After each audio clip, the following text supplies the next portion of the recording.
Moving on to a less dramatic news now. Afrobeat singer, not Afrobeat, Afrobeat singer Kuti has released a sophomore album, and he titled this one Chapter 1, Where Does Happiness Come From? Good question, right? The answer, he says, is in the album. He hosted a listening session over the weekend and performed tracks off the album. Take a look.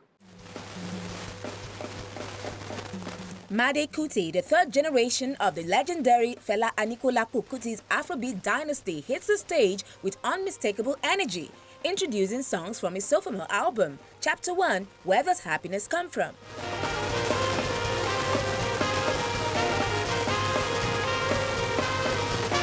Just like his father, Femi Kuti, and grandfather, the iconic Fela, Madi's entry is thunderous. Percussion heavy, flanked by go-go dancers, and soon after, a rich infusion of jazz.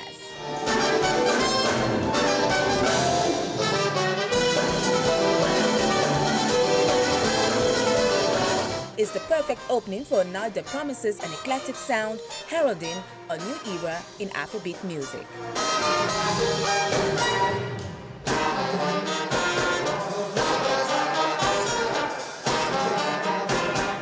He describes this new body of work as daring.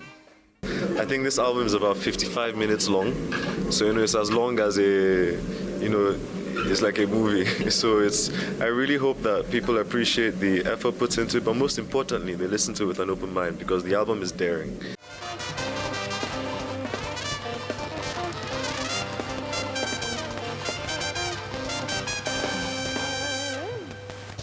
While the spin-off pop genre, Afrobeat, has stolen the global spotlight in recent years, Madi stays true to the original Afrobeat legacy.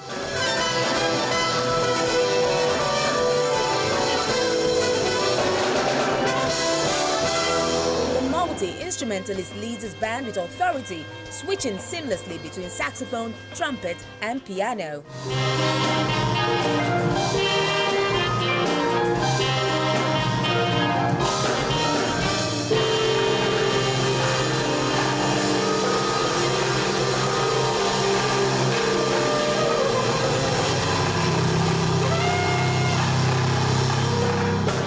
It's an Afrobeat band, first and foremost, So there's a horn section, a rhythm section, and then we put in effects. We put in vocals, we put in synthesizers, pads. But the most important part of the entire compositional process, I think, is intention. So what we are trying to achieve with the music that we're making, that I'm making, is a conscious mind, a mind that can listen, not react to music directly, but really listen, listen to the guitars, listen to the horns, listen to the drums, listen to the patterns, listen to the modulations, listen to the journey of the music. So we want to try and push people to be less reactive to sound and to be more proactive with how they receive the music. So if you're listening to music, there's so much going on, and you really have to pay attention. Speak of the devil you hide behind the church, lying to your people, lying to yourself, sacrificing. The lead single, You Can't Hide, is fast-paced, marching to a steady rhythm. Its simple yet piercing lyrics challenge listeners to confront their inner demons.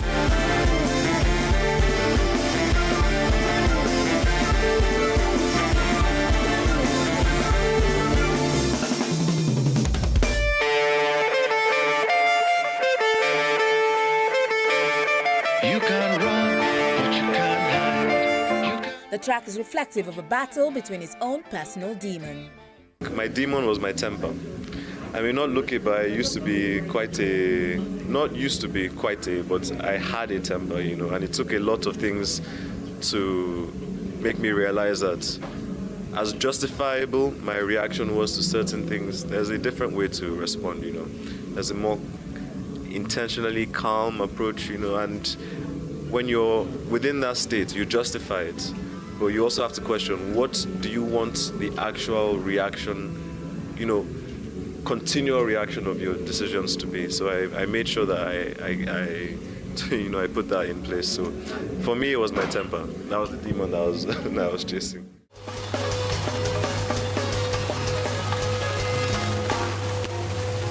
1 + 1 is 2.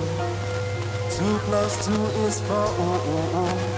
When you start to divide, X, Y, Z over 155, you want to scatter your head. Between his debut album Forward in 2020 and this latest project lies Legacy, a Grammy-nominated collaboration with his father in 2022. If that body of work was a tribute, this one is definitely a statement. The sound, the art, and the delivery all still speak of the big influence of the Kutis before him.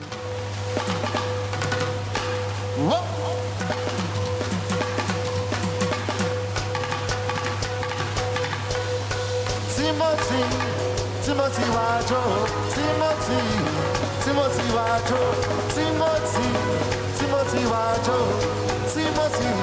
Timothy Wajo. They are very much a part of me. You know, everything I achieve, everything I aspire towards, I have learned from them. And my decision to be a musician is because I've been inspired by their music. The reason I'm playing on stage at the Shrine is because I watched my father play on stage at the Shrine. You know, so I have siblings who didn't respond that way towards music, but I did, and I don't see it as a shadow within, or a burden to carry. I see it in a very positive light. Some things happened before me, like everything else, and I carry this information and I want to try and progress with it. That's all it is. And true to that legacy, Made's music doesn't shy away from the consciousness and political critic. One track takes a somber tone while reflecting on the 2020 NSAS protest in Nigeria as it performs. Haunting images from those dark days flash across giant LED screens flanking his stage.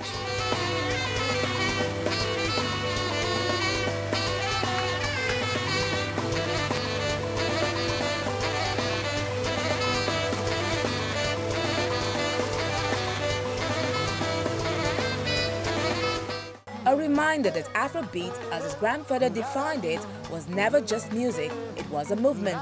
And with Made Kuti, that movement marches on.